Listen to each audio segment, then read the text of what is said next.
इस वक्त की बड़ी खबर पीएमसी घोटाला मामले से जुड़ी इस वक्त की बड़ी खबर मिल रही है। बड़ी खबर ये कि घोटाले के आरोपी और एचडीआईएल के जो प्रमोटर्स हैं उनकी तरफ से एजेंसियों को, जांच एजेंसियों को खत लिखकर ये कहा गया है कि उनकी संपत्ति को बेचकर लोन की जो रकम है उसको चुकाने की प्रक्रिया को शुरू किया जाए। एचडीआईएल के मालिकों ने और साथ ही घोटाले के आरोपियों ने आरबीआई, ईडी और मुंबई पुलिस समेत कई एजेंसियों को चिट्ठी लिखकर अपनी संपत्तियों को बेचने के लिए कहा है। 18 संपत्तियों की इस लिस्ट में आलीशान बंगले, एयरक्राफ्ट, रॉयल्स रॉय भी शामिल है। इन संपत्तियों की कीमत करीब 1100 करोड़ बताई जा रही है। हम सीधे रुक कर लेते हैं हमारे सहयोगी विवेक गुप्ता की तरफ, जो इस वक्त हमारे साथ फोन लाइन पर जुड़ गए हैं। विवेक, इस चिट्ठी पर, इस खत पर अब जांच एजेंसियों का अगला कदम क्या होगा?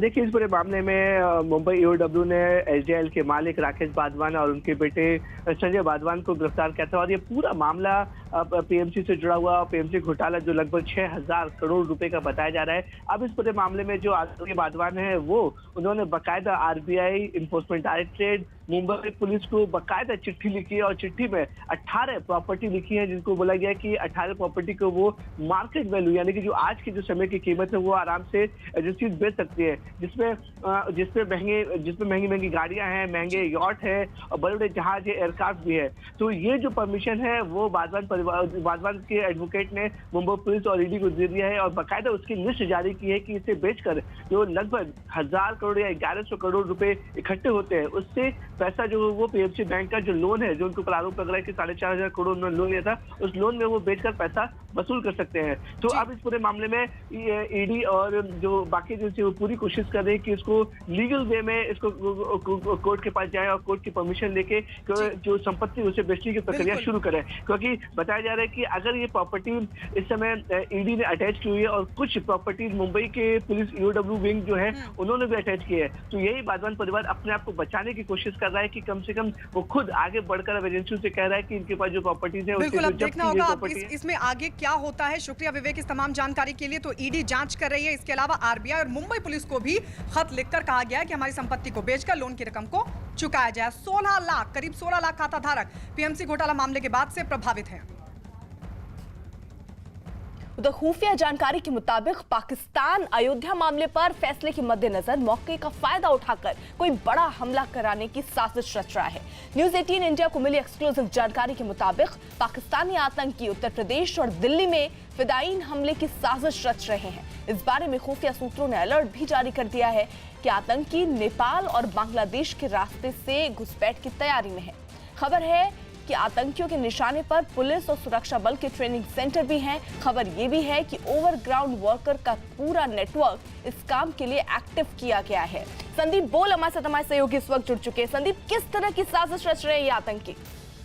देखिए, चूंकि अभी त्योहार का समय चल रहा है, वैसे में पाकिस्तान की तरफ से हमेशा से कोशिश रही है कि किसी भी तरीके से पूरा डिस्टर्बेंस किया जाए और अब जो रिपोर्ट के मुताबिक जो है, इंटेलिजेंस जो इनपुट है उसके मुताबिक पाकिस्तान की तरफ है वो नेपाल और बांग्लादेश बॉर्डर और उत्तर प्रदेश और बाकायदा बिना किसी हथियार से वहाँ भेजा जाना है और उनको हथियार यहीं पर मुहैया कराए जाने हैं। पाकिस्तान का पूरा जो ओजीडब्ल्यू नेटवर्क है क्या है ताकि और दिल्ली में जो है। बिल्कुल संदीप, बहुत बहुत शुक्रिया आपका। उधर जम्मू कश्मीर के शोपिया में आतंकवादियों ने पंजाब के एक सेब कारोबारी चरणजीत सिंह की हत्या कर दी। वो सेब लेने के लिए शोपिया गए थे, जहां आतंकवादियों ने उनकी गोली मारकर हत्या कर दी। इस दौरान आतंकियों ने सेब बागान के मालिक की भी पिटाई की। इससे पहले शोपिया में ही राजस्थान के एक ट्रक ड्राइवर की हत्या कर दी गई थी, जो वहां सेब लेने गए थे।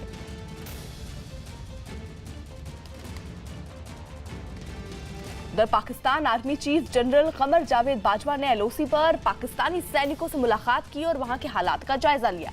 इस दौरान जनरल बाजवा ने पाकिस्तानी सैनिकों से बात करते हुए एक बार फिर कश्मीर का मुद्दा उठाया और किसी भी कीमत पर कश्मीरियों को अकेला ना छोड़ने की बात कही।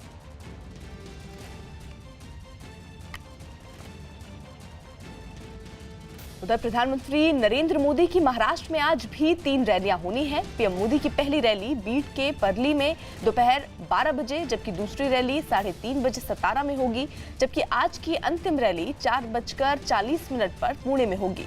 महाराष्ट्र में 21 अक्टूबर को वोट डाले जाएंगे, जबकि 24 अक्टूबर को वोटों की गिनती होनी है।